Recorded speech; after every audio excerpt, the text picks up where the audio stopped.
Vamos a recibir, quiero mirar bien acá toda la chapa, todo el título. Es Gerardo Iriarte, él es licenciado en Nutrición Clínica, Nutrición Deportiva y Obesidad. Gerardo, bienvenido a Informadísimas. ¿Cómo estás?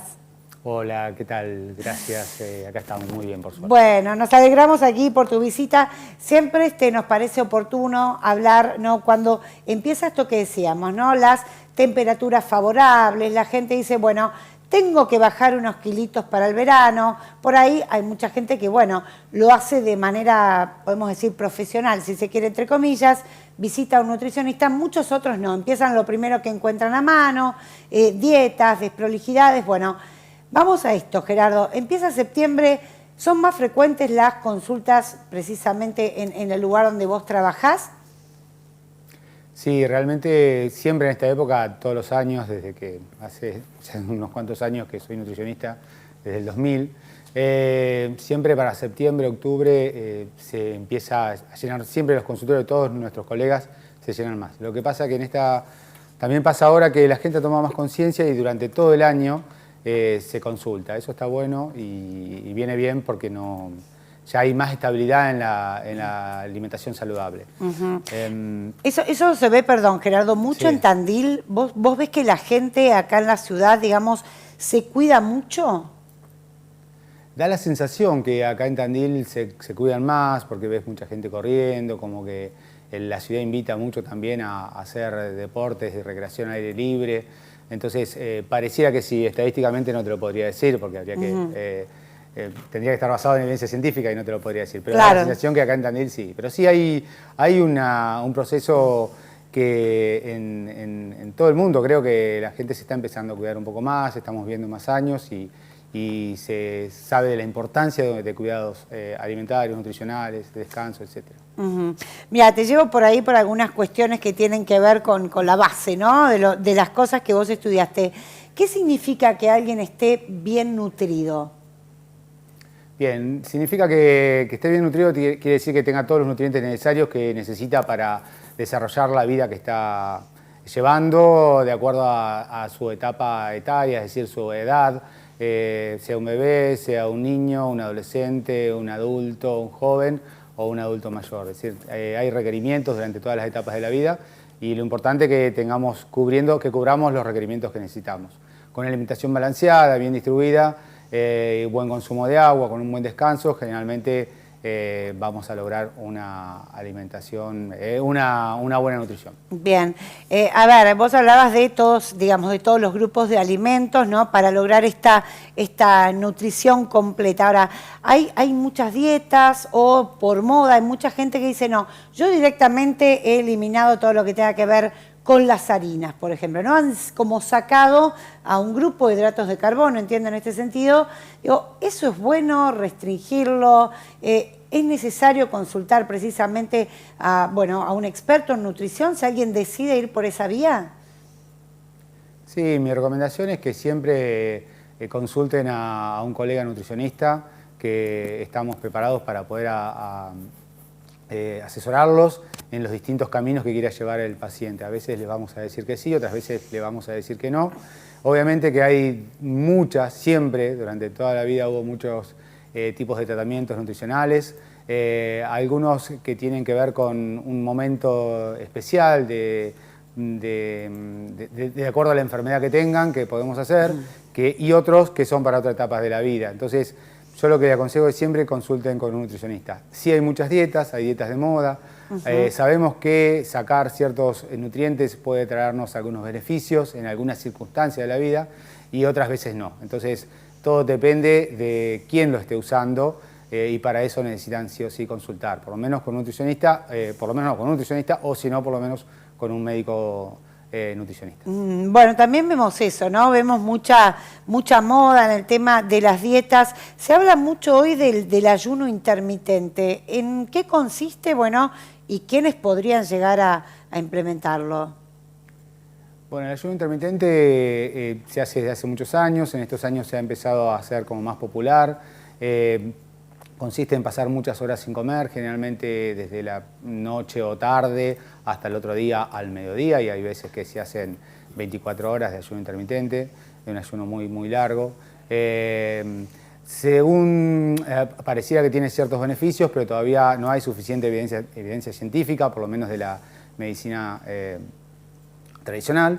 Entonces todavía no podemos decir que sirve. Sí, uno lo puede llegar a usar en ciertas circunstancias de algunos pacientes especiales, pero todavía le faltaría evidencia científica. ¿Y qué le pasa, digamos, al cuerpo, al organismo, en esa cantidad de horas en las que no consume? Bueno, imagino solo algo de líquido, ¿no? Como para mantenerse hidratado. ¿Y qué le pasa al organismo? Sí, está bueno lo que preguntabas, porque en realidad el líquido es fundamental. No es que un ayuno intermitente es no tomar líquidos. El líquido tenemos que tomarlo siempre, durante todo el día, entre 2 y 3 litros. Depende el volumen de cuerpo que tenga cada uno, depende de la época del año, pero es importantísimo el consumo de líquidos. El ayuno intermitente no tiene que ver con los líquidos, sí se tiene que tomar buena cantidad de líquidos. Y por otro lado, con respecto a lo que le sucede al cuerpo, al no consumir nutrientes, empieza a sacar las reservas. Las principales reservas que utiliza son los hidratos de carbono, pero no tenemos tantas, tenemos 180 gramos como máximo. Entonces empezamos después a movilizar grasas. Y una vez que empezamos a movilizar grasas, por eso se lo usa para bajar de peso, pero después si no hacemos una buena adecuación cuando empezamos a comer, podemos recuperar esas grasas y un poco más. Entonces lo importante siempre, si van a hacer algún tipo de estos tratamientos, que sean con el asesoramiento de un nutricionista. Bien, vamos a recordar que estamos dialogando con Gerardo Iriarte, licenciado en nutrición. Gerardo, también algo que ya se ha impuesto hace un tiempo, a veces es por filosofía, a veces también por moda, porque mucha gente inicia en este camino y luego lo deja. Por un lado está lo que es el vegetarianismo y por el otro lado el veganismo. ¿Aquí hay algún riesgo también para la salud en cuanto, bueno, a no tener algún tipo de nutriente fundamental? Bien, con respecto al vegetarianismo, que generalmente vegetarianismo se le llama al que está consumiendo algo de huevos o lácteos o come algo del reino animal, quizás los riesgos son un poco menos y el veganismo, lo que sí no hay riesgos, está claro, mientras lo estemos haciendo bien el tratamiento o ese tipo de alimentación que elegimos, estemos bien asesorados para cubrir proteínas de alto valor biológico, se hace una combinación generalmente con legumbres y cereales. También hay que consumir ciertos alimentos para cubrir el hierro, el calcio, y es fundamental en el veganismo elegir una fuente de B12, porque la B12 no está en el reino vegetal, sí está en el reino animal. Entonces, como el vegano no consume nada del reino animal, necesita sí o sí estar suplementado con vitamina B12. Nada más que eso, y bueno, pero obviamente si toman un camino del vegetarianismo o veganismo, nosotros por suerte tenemos en Tandil muy buenas colegas que trabajan sobre el veganismo y vegetarianismo y los pueden asesorar muy bien. Claro, porque hay muchas veces, digamos, depende cuántos años alguien haya estado con una alimentación tradicional, ¿no? Pero por ahí hacer este paso abrupto también, el organismo tiene que readaptarse. ¿Puede ocurrir, puede generar algún tipo de complicación en la salud este cambio? Bien asesorado no va a traer ninguna complicación en la salud. Si nosotros estamos asesorados, cubrimos los requerimientos, no pasa nada. De hecho, hay algunas enfermedades metabólicas que se ven reducidas en las personas que hacen este tipo de tratamientos de alimentación, así que por un lado vendría bien. También cabe destacar que no hay ninguna dieta mejor que otra, simplemente depende el camino que uno elige con su alimentación. Lo importante es que esté bien balanceada, bien distribuida y adecuándose a las necesidades de cada uno. Eso es lo más importante, porque a veces también se confunde y, por ejemplo, el veganismo o el vegetarianismo en deportistas, a veces ha habido notas como que es mejor o porque algunos profesionales lo han hecho. Se sabe que uno puede ser vegano o vegetariano y hacer deporte de alta resistencia y funcionar muy bien, pero no quiere decir que ser vegano o vegetariano va a hacer que podamos funcionar mejor en esos tipos de deportes. Entonces, a veces los fanatismos o el pensar que algo es mejor que otra cosa es lo que nos confunde y nos hace mal.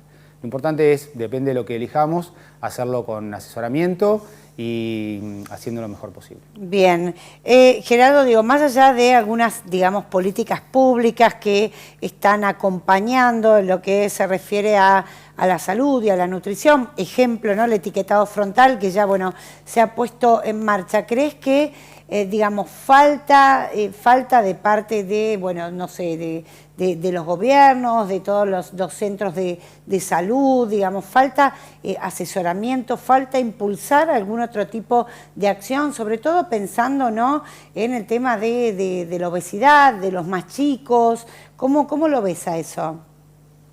Bien, es una excelente también pregunta. Realmente creo que durante muchos años se está haciendo mucho tratando el sobrepeso y la obesidad.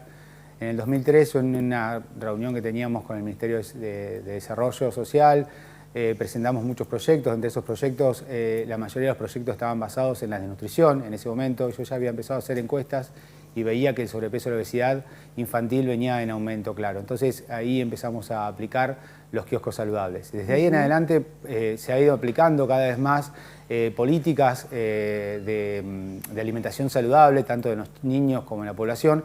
Obviamente que todavía falta, obviamente que nos está ganando el sobrepeso y la obesidad y eso nos trae las principales 10 causas de muerte en el mundo occidental. Entonces, sí creo que tenemos que tomar políticas más fuertes, más... Bien. Bien, mira, bueno, estaban celebrando lo que estabas diciendo. Sí, políticas más fuertes, decías. Sí, políticas fuertes con respecto a lo que sucede con el sobrepeso y la obesidad y a la mortalidad, porque es la primera causa de muerte, es decir, en el mundo. Entonces, tenemos que trabajarlo más firmemente. Se está haciendo, pero creo que hay que hacer más, por supuesto. Claro, porque a su vez, bueno, a ver, si no llegando al extremo, ¿no?, puede generar una cantidad de patologías asociadas a esto, ¿no?, ya desde muy chiquitos, desde muy pequeños.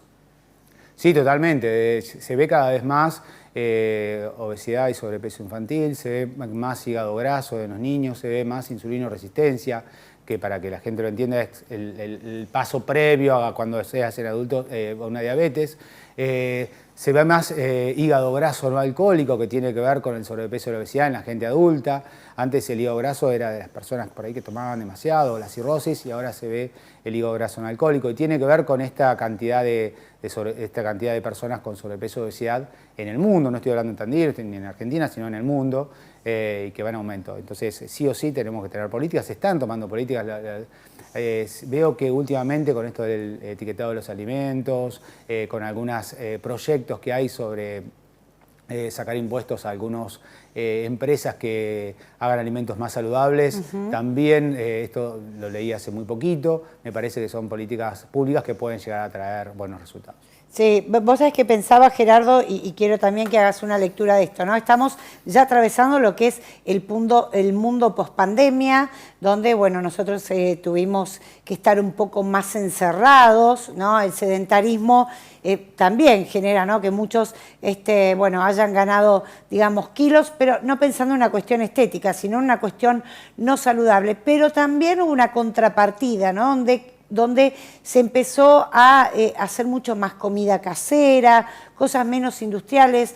¿Qué es lo que has visto vos post-pandemia particularmente?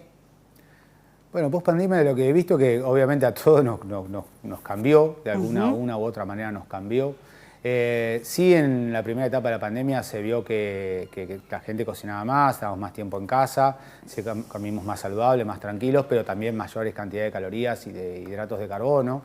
Y post pandemia creo que personalmente lo que he visto es muchos cambios. Hay pacientes o personas que le ha tocado estar mejor y otras que no lo han podido superar y han cambiado de alimentación para mal. Pero no te podría dar un solo punto de vista con post pandemia. Creo que seguimos en términos generales en el mismo punto. Estadísticamente la obesidad, el sobrepeso y la obesidad nos vienen ganando esta guerra, por eso tenemos que tratarla y por eso las políticas, celebro todas las políticas públicas que se hagan al respecto para poder controlarla. No digo que le ganemos y empecemos a volver a todas las personas con un peso normal, pero que traigan menos riesgos para su salud, pero sí por lo menos que dejemos de aumentar el sobrepeso y la obesidad, que deje de aumentar el sobrepeso y la obesidad en nuestra población. Bien. Gerardo, te queremos agradecer muchísimo por haberte acercado hoy al piso de Informadísimas. Te dejamos, ya que cierres con, bueno, a ver, un consejo para esta época, para no hacer locuras, ¿no? Porque la gente dice, no me cuidé en todo el año, voy a arrancar ahora a correr 20 kilómetros y a tomar solamente agua. Digo, eso no es lo ideal. Danos 2 o 3 tips para empezar con este cambio, con esta limpieza. Dale. Primero voy a empezar por algo que no me incumbe tanto como nutricionista, pero sí me incumbe un montón, que es un buen descanso. Traten de dormir entre 7 a 9 horas diarias. Que ¿Independientemente de la edad? Generalmente las personas más grandes con menos horas se recuperan bien. Bien, pero, el descanso es fundamental. Pero entre 7 y 9 horas diarias es lo recomendado. Bien. También, por otro lado, una buena hidratación, entre 2 a 3 litros de agua por día. Yo siempre digo a mis pacientes que observen la orina, que si orinan claro van a saber que están bastante bien hidratados, excepto que estén tomando alguna medicación que se las tiña, o mucho café o mucha remolacha, pero generalmente la orina clara nos indica una buena hidratación. Por otro lado, el consumo de alimentos que esté bien distribuido, desayuno, almuerzo, merienda, cena. El error más frecuente que notamos en esta sociedad es que por ahí pasamos muchas horas sin comer y después comemos todo de noche. Claro. Y cuando comemos tanta cantidad a la noche, el cuerpo no sabe otra cosa que tener que almacenar esa cantidad de alimentos y almacenamos en forma de grasa. Entonces, por ahí el error más frecuente es ese, tratar de hacer una alimentación bien balanceada con la cena quizás un poco más liviana. Muy bien. Gerardo, ahora sí, te agradecemos muchísimo por acercarte al piso de Informadísimas. Que tengas buena jornada. Bueno, muchísimas gracias. Gerardo Villarte, licenciado en nutrición, nos visitó hoy aquí en el piso, en la radio y en el canal, dejándonos estos consejos muy básicos, es respetar las 4 comidas, aflojarle un poco a la noche, porque es verdad, hay gente que nos pasa, me incluyo, que venimos con los horarios de comida un poco cambiados y a la noche decimos, bueno, ahora me siento y como y parece que es lo peor que puede pasar. Buena hidratación y descanso es fundamental, así que anotar esos tips.